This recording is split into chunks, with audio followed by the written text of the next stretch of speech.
You mentioned about you may have to be reactive, but the intention isn't to buy or sell anybody necessarily. But if figures are to be believed by £23 million offers for the likes of Andre Schürrle, do you think that sort of level of offer might force the club to look at that kind of thing?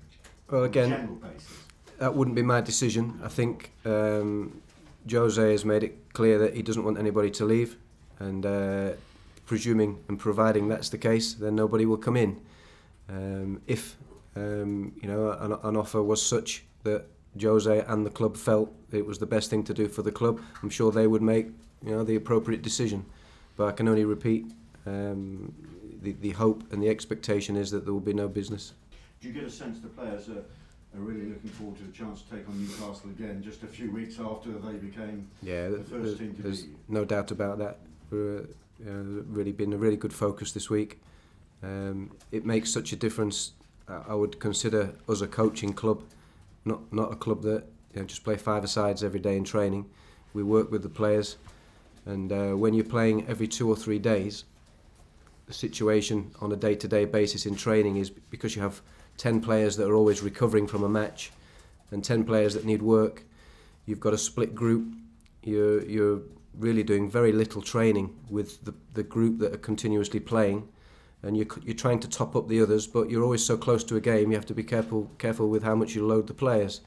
So to have a week where we can have 20 players together for 3 or 4 days with a really highly organised build-up like we've had is a big advantage. I remember the same last year at this time of year. Of course, we didn't have the Capital One Cup semi-finals in January, but you get to this period, January, February, you do get a chance to really work with a group of players on the training pitch every day, and we've had a really good week, and we have everybody trained today. Everybody is in good shape physically. There's a very strong determination within all of us to win the game at the weekend. Firstly for ourselves because we need to, but also we do remember that we lost there recently, and it's not something that we want to repeat on Saturday. Just one last one from me, Steve. No Papi Cissé, he's off to the African Cup of Nations. Relief about that? He's been a thorn in your side before, hasn't he? I think it's one of those situations that we've been on the flip side of quite often in the past. Players like Drogba and Mikel. That is the risk that you run if you have players from that part of the world. It's a tournament that happens frequently at this time, so you know what you're going to get. I'm quite sure that Newcastle will have been aware of that well before now. They haven't just sat down and realised that those players won't be available.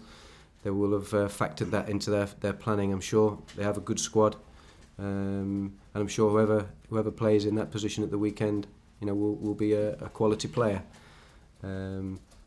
You rightly say, from our point of view, it's always good to have a situation where the opposition are playing without some of their best players. That's blatantly obvious. That's a good situation. So I think similarly could well be the case with Swansea the week after with Boney, and then City with Yaya Toure. His career. You spoke about Newcastle. Good time to play them, because it does seem from the outside to be fairly shambolic up there at the moment. That was your word, not mine. I think my experience personally of playing against Newcastle is that it's always a hard game under any circumstances wherever you play them, and that we're expecting no different tomorrow. Having said that, as I mentioned before, it's a game we're very much ready for, both mentally in terms of our motivation, but also physically, and our tactical preparation this week has been the best it's been for months, given that we've had a clear week to prepare. So we're in good shape and ready to play the game. Thank you.